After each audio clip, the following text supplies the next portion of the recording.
pelajaran seterusnya mendarab dua matriks. Okey, so pertama sekali kita tengok dulu macam mana kita tahu dua matriks itu boleh didarab atau tidak.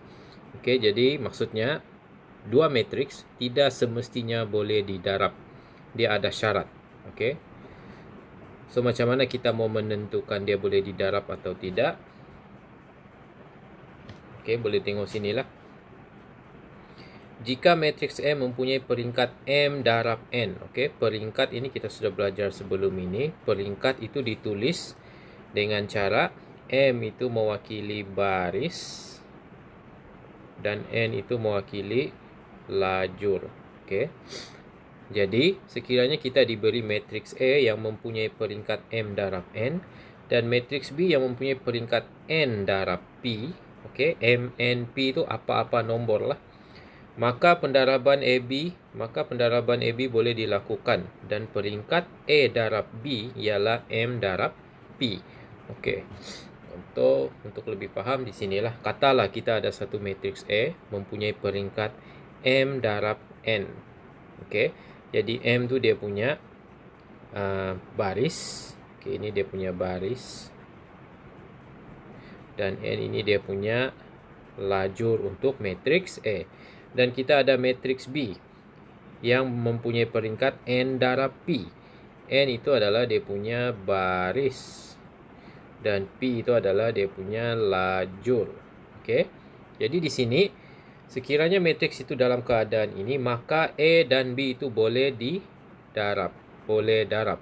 Okey, macam mana kita mau tengok? Kita tengok saja lajur untuk matriks A dan baris untuk matriks B.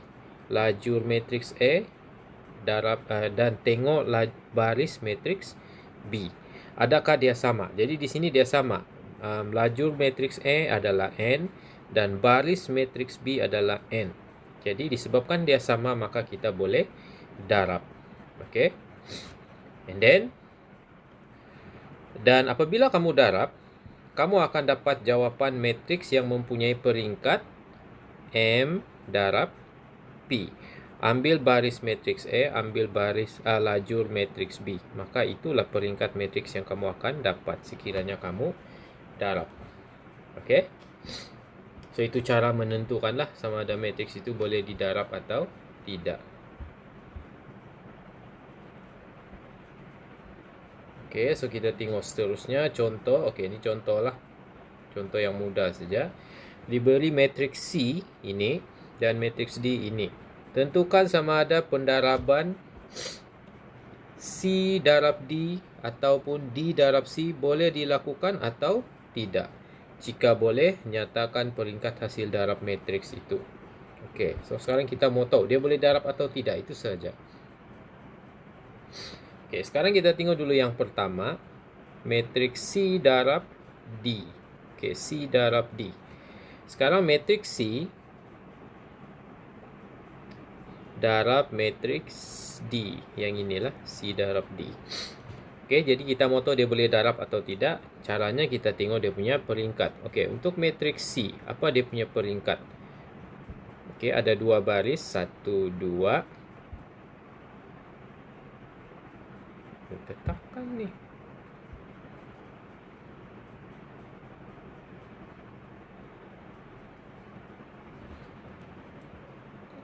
Boleh.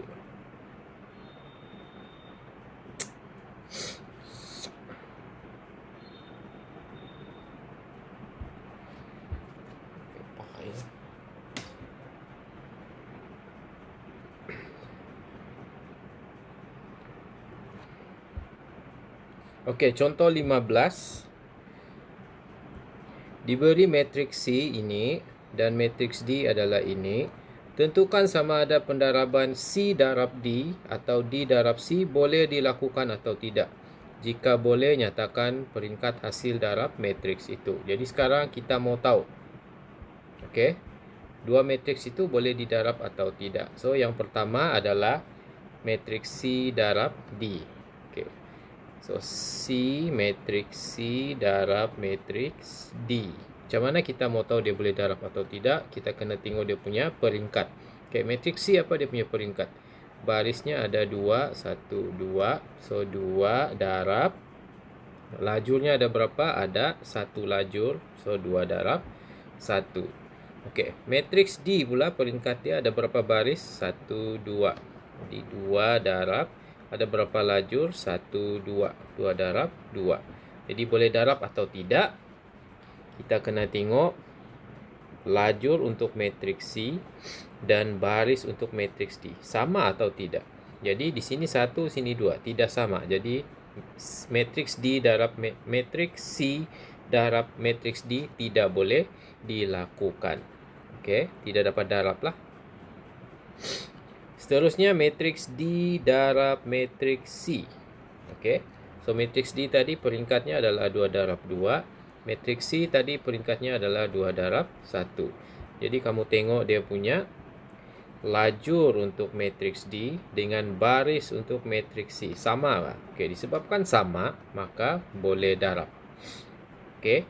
And then jawapan dia nanti D darab C. Apa peringkat yang kamu akan dapat? Peringkat dia adalah, kamu ambil saja ini. Peringkatnya adalah 2 darab 1. Okay.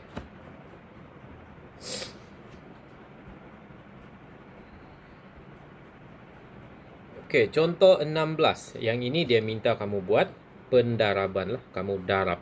Okey, bila dia minta kamu buat pendaraban, maksudnya memang boleh didarab lah. Okey.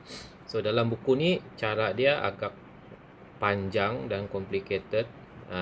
Kamu boleh tengok lah cara yang ada di buku ni. Kalau kamu suka, kamu boleh pakai. Cikgu ajar cara yang lain lah. Tapi sebenarnya sama juga dengan yang ditunjuk di buku ini. Cuma bagi cikgu cara ni dia lebih memudahkan lah. Okey, contoh sekarang kita mau darab matriks A darab B.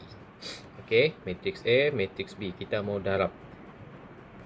Jadi kalau guna cara yang cikgu selalu guna, untuk darab A dengan B, matriks A itu matriks yang di depan. Yang di depan kita tulis di sini. Jadi sekarang 2, 3, 1, 5. Okey, yang matriks belakang ni A darab B kan. B itu kita tulis di atas sikit sini. 6, negatif 7, negatif 2, 1. Okey, so sekarang kita mau darab. So seterusnya, langkah seterusnya kita buat garis. Okey, sini ada 2 baris, so ada 2 garisan. Okey, sini ada 2 lajur, so ada 2 garisan. Okey, jadi jawapan dia nanti. Okey, tengok di sini ada berapa persilangan. Okey, ada 1.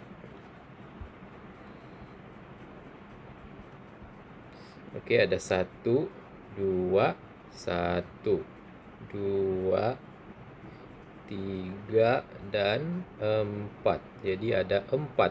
1, 2, 3, 4. So inilah jawapan yang kamu akan dapat nanti. Maksudnya ada 4 unsur lah. Okey. Jadi unsur-unsur itulah yang kita mau cari. Pertama kita akan cari unsur 1, unsur 2, unsur 3 dan unsur 4. So macam mana mau cari unsur tersebut? Okey.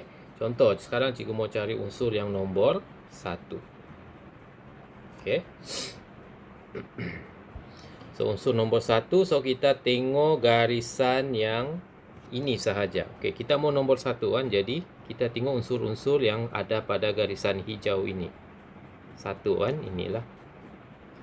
So kamu tengok yang warna hijau sahaja. Apa unsur yang terlibat? Okey, yang lain tu abaikan. Jadi sekarang macam mana mau darab? 2 darab 6.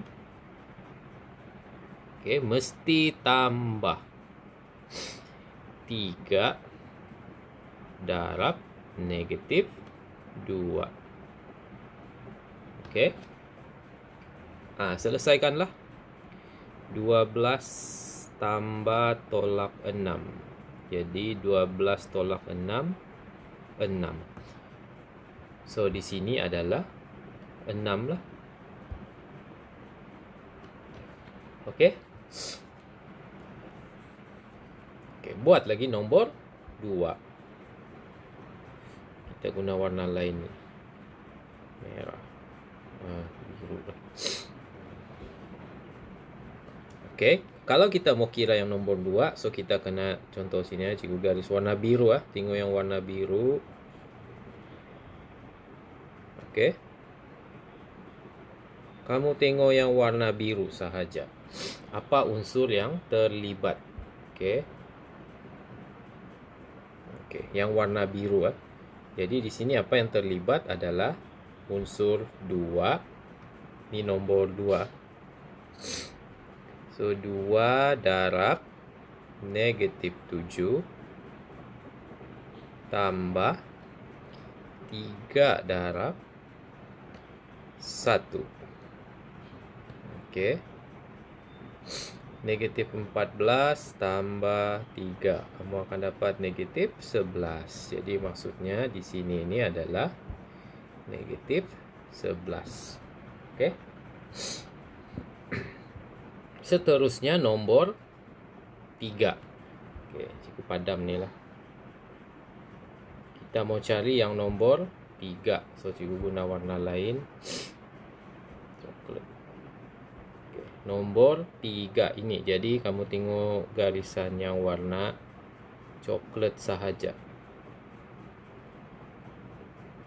Okey. Ikut laluan yang warna coklat.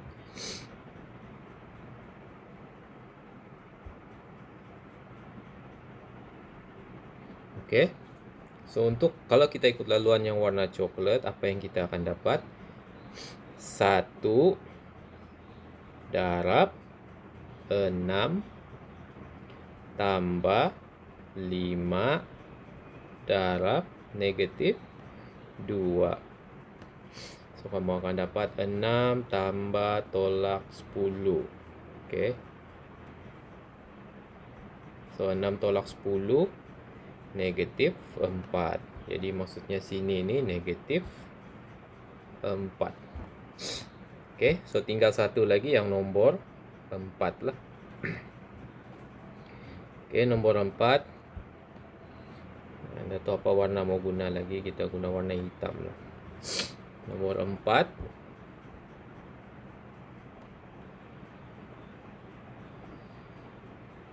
Okey, so nombor 4 ni kamu tengok line yang warna hitam.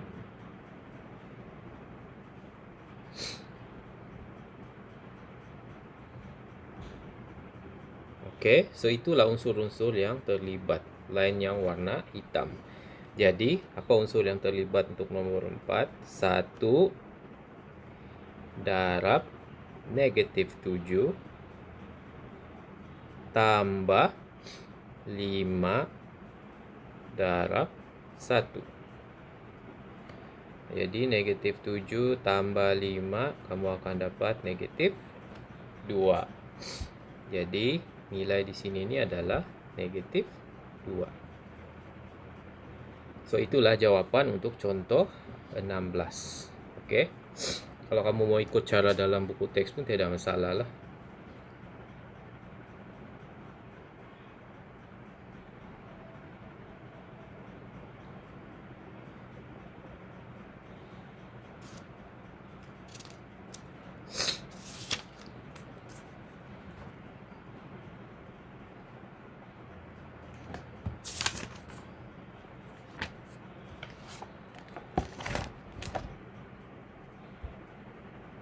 Okey, seterusnya contoh 17. Okey. Contoh 17 diberi matriks E ini, matriks F ini dan matriks G ini. Hitung, okey, dia bagi tahu lah G darab E, F darab G, G darab F. So boleh buat macam tadi lah. Atau kamu mau ikut cara dalam buku pun tidak masalah.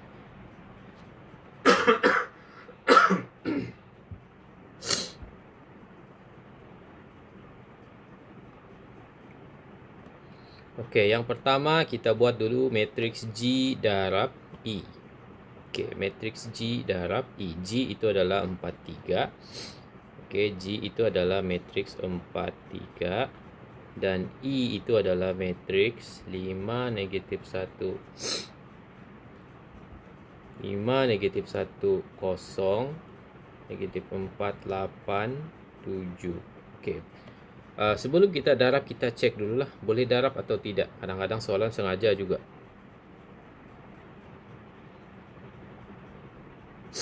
Okey. Okey, cara macam tadi lah. Buat garisan. Okey, buat garisan di sinilah. Ini ada satu saja baris. Ini ada 2, satu, ada 3 lajur, 3 lah. Jadi maksudnya ada unsur yang kita mau cari itu ada adalah 1, 2, 3. Okey. So ada 3 unsur yang kita mau cari. So yang pertama, tengok yang inilah. Tengok laluan yang pertama saja. Okey. Jadi 4 darab 5 tambah 3 darab negatif 4. Okey, 20 tambah negatif 12. 20 tolak 12, 8 lah. Okey, jadi jawapannya 8. Nombor 2. Tengok laluan yang nombor 2 sajalah. Tengok laluan yang kedua ini. Okey. Jadi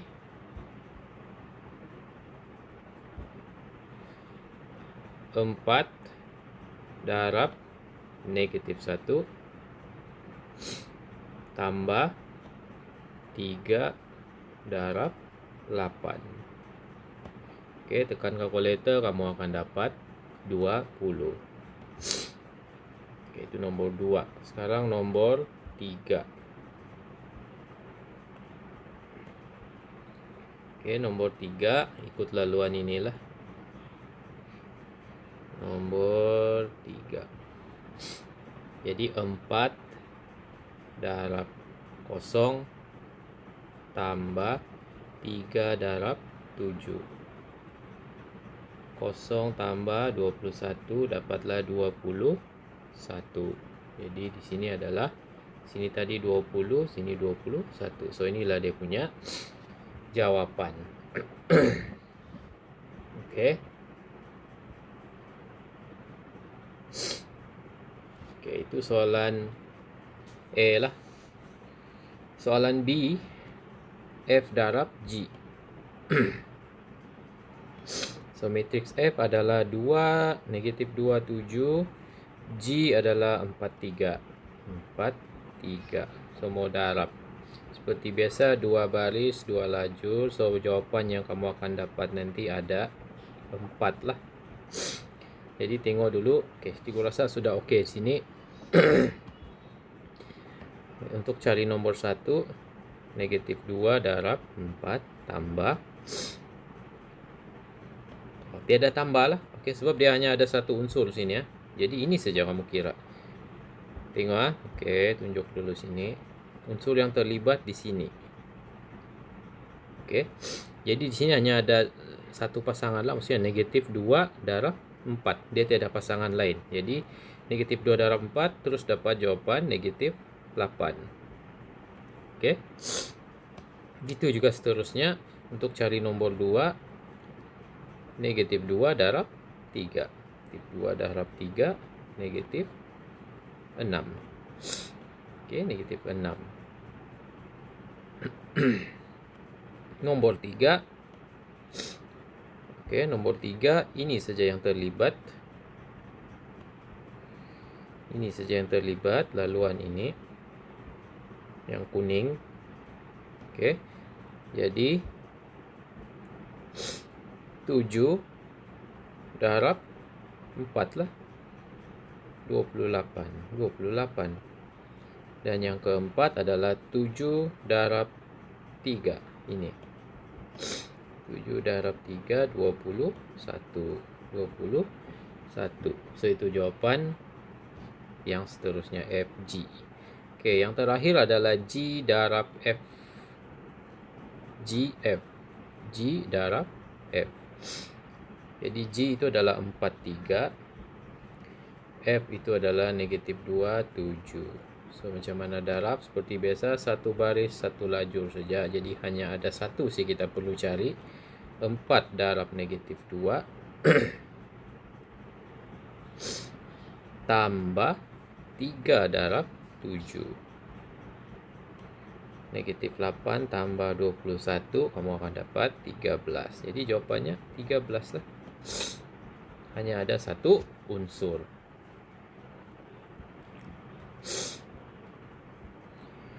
Oke, contoh seterusnya. Contoh 18.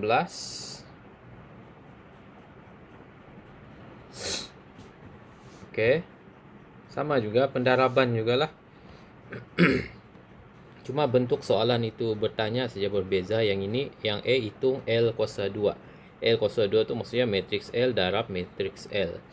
Ini K darab L kuasa 2. K darab L kuasa 2. Ini pula L kuasa 3. Jadi macam mana kita mau darab? Oke, tengok dulu yang pertama lah. L kuasa 2. Matriks L darab matriks L.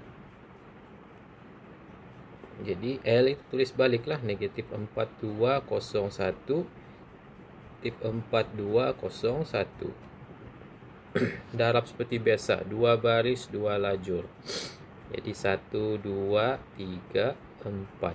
So 1, 2, 3. So di sinilah. Cari dulu yang pertama. Negatif 4 darab negatif 4 tambah 2 darab 0. Kamu akan dapat negatif positif 16. Positif 16 lah. Oke, 16. Nomor 2. Negatif 4 darab 2 tambah 2 darab 1. Negatif 32 tambah 2 negatif 30.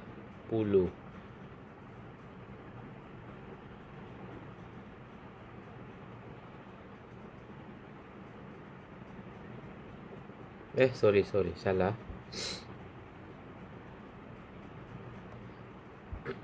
Oke, mau cari nomor 2. Negatif 4 darab 2 tambah 2 darab 1. Negatif 4 darab 2 negatif 8 tambah 2 lah. Kamu akan dapat negatif 6. Oke, nomor 3. 0 darab negatif 4 tambah 1 darab 0.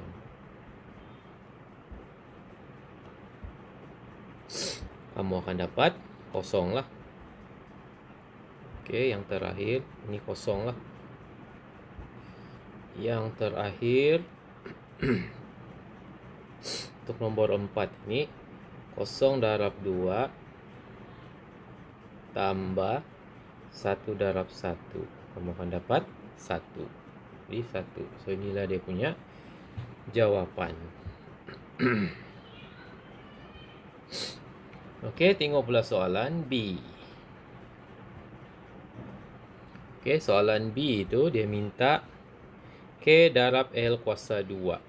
Oke, K darab L kuasa 2.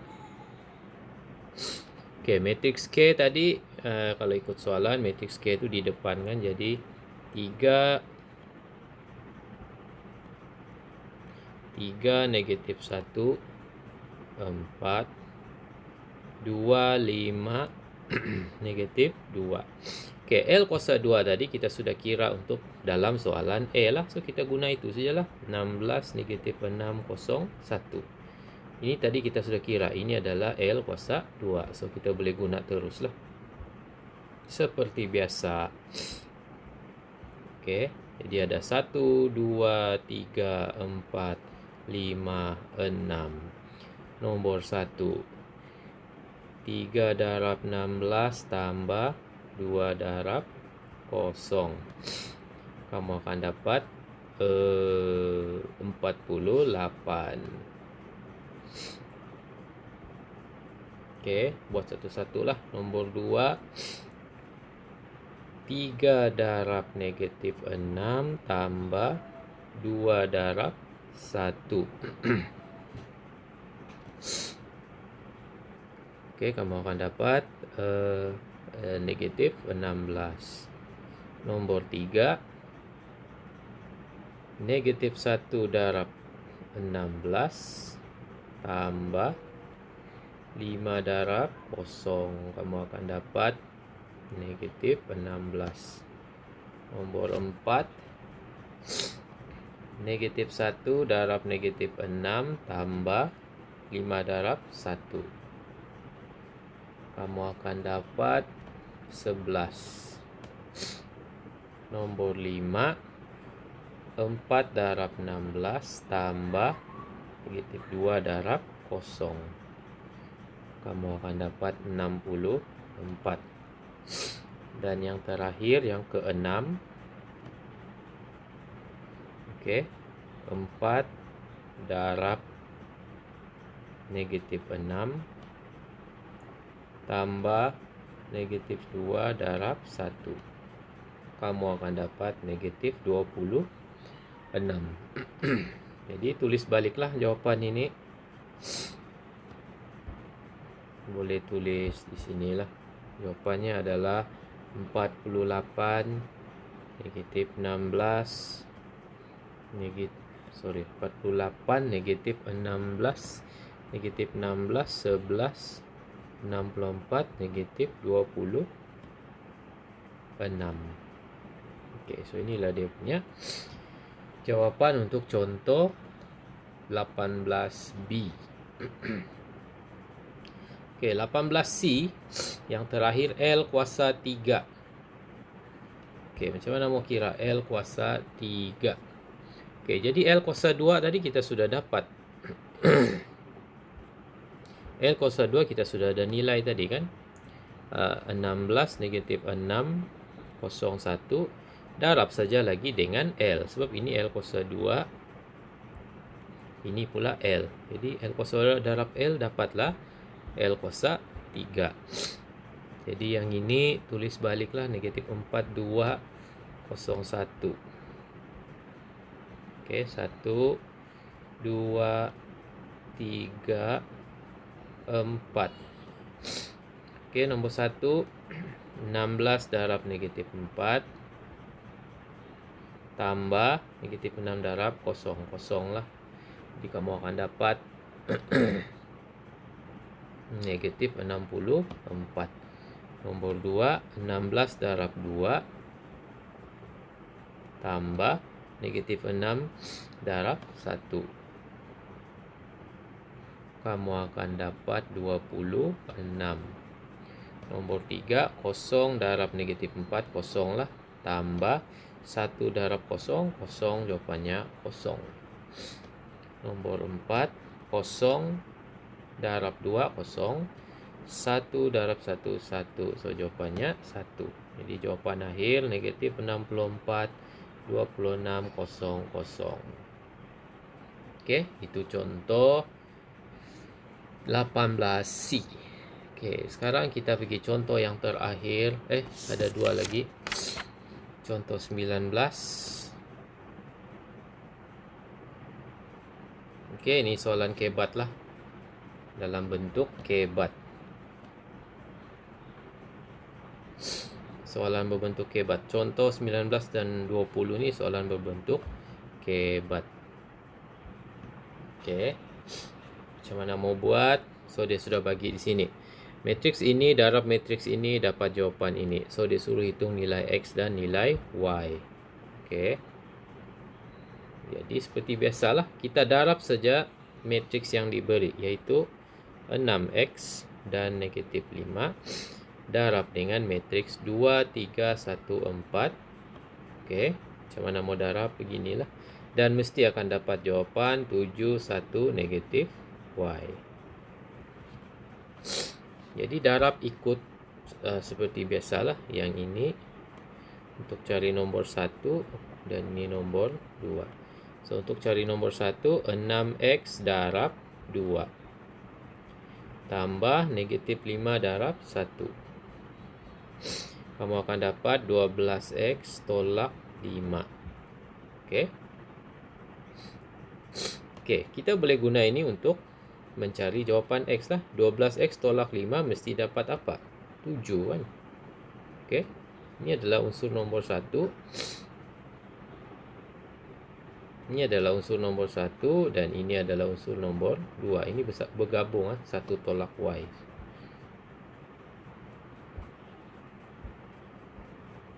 Satu tolak y. Okey. Jadi nombor 1 itu adalah 7. Jadi tulislah 7. Jadi 12x sama dengan 7 tambah 5. 12 lah. Jadi 12x sama dengan 12. Jadi x sama dengan 1. Okey.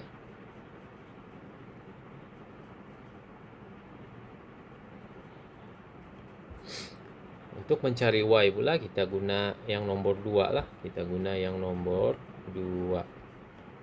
Ini. Guna nomor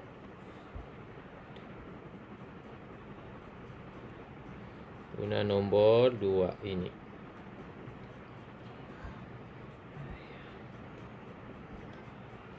Guna nomor 2 inilah yang hijau. Okey, jadi nombor 2 itu 6x darab 3 tambah negatif 5 darab 4. 18x tolak 20 mesti dapat 1 tolak y. Okey, selesaikanlah seterusnya. Selesaikan ini. Okey, x kita memang sudah dapat tadi. Nilainya adalah 1. Gantilah. Tolak 20 sama dengan 1 tolak y. So, 18 tolak 20 negatif 2 sama dengan 1 tolak y. Jadi, y adalah sama dengan 1 tambah 2, 3 lah. Ini jawapannya x1, y 3. Okey, itu contoh 19. Contoh 20, ini pun soalan berbentuk kebat juga. Kebat ni adalah tidak semestinya susah. Cuma soalannya bukan soalan direct. Okey. Okey, tengok contoh 20 lah. Jadual di bawah menunjukkan unit saham yang dibeli oleh Khairil dan Mahmud. Okey, inilah. Dibeli harga seunit saham A dan seunit saham B semasa pembelian ialah RM1.50 dan 82 sen. Hitung jumlah pelaburan Khairil dan jumlah pelaburan Mahmud. Okey. Jadi sekarang kita tahu harga seunit untuk A adalah RM1.50. Inilah A. So ini kena darab dengan RM1.50 lah. Okey. Manakala untuk unit B harga dia adalah 0.82 sen. Jadi kena darab jugalah dengan saham unit B. Tapi kita mau selesaikan menggunakan kaedah pendaraban dua matriks lah. Jadi sekarang kamu tukar dulu pergi bentuk matriks yang inilah. 5,000, 2,000, 4,000, 6,000. Okey. Darab dengan harga seunit. Jadi harga seunit itu adalah untuk matriks A. Untuk saham A adalah RM1.50 dan B adalah 0.82. Okey. Nah, jadi sekarang tinggal darab lah. Darab seperti yang cikgu ajar sebelum ni lah. 5,000, 2,000, 4,000, 6,000 darab dengan 1.5, 0.82. Okey, seperti biasa 2 baris 1 lajur. Jadi jawapan kamu nanti hanya ada 2. Okey. Jadi sekarang nombor 1 itu mewakili Mahmud lah. Kamu tengok. Dapat kita darab dulu lah. Kita darab dulu seperti biasa. Okey, untuk cari nombor 1, 5,000 darab 1.5 tambah 4,000 darab 0.82. Oke, darablah, tekan kalkulator, kamu akan dapat jawapan 10.780. Oke, cari lagi nombor 2. Nomor 2 inilah. Oke. 2000 darab 1.5 tambah 6.000 darab 0.82. Kamu akan dapat jawapan 7.920. Jadi jawapan akhir kamu maksudnya dalam bentuk matriks 10.780 dan 7.920. Oke, jadi dalam soalan tuh dia minta apa? Hitung jumlah pelaburan Khairil dan jumlah pelaburan Mahmud. Jadi sini, oke, Mahmud itu diwakili oleh nomor 1 lah. Khairil itu diwakili oleh nomor 1. Oke, tengok. Ini adalah saham unit A untuk Khairil. Ini adalah saham unit B untuk Khairil. Dan ini adalah harga untuk unit A. Dan ini adalah harga untuk saham A. Ini adalah harga untuk saham B. Dan nomor 2 itu mewakili Mahmud lah. 2.000 itu adalah saham A untuk Mahmud, 6.000 itu adalah saham B untuk Mahmud, dan ini adalah harga seunit bagi setiap saham. Jadi tulis baliklah, jangan biarkan jawapan dalam bentuk matriks. Oke, sebab soalan itu minta jumlah pelaburan Khairil dan Mahmud. Jadi kena tulis jumlah pelaburan Khairil. Oke, tulislah RM 10.780. Jumlah pelaburan Mahmud adalah RM 7.920. So ingat markah diberi untuk jawapan kalau kamu jawab begini. Kalau kamu berhenti di sini, markanya 1 saja tuh. Padahal kamu 2 markah, kamu hanya akan dapat 1.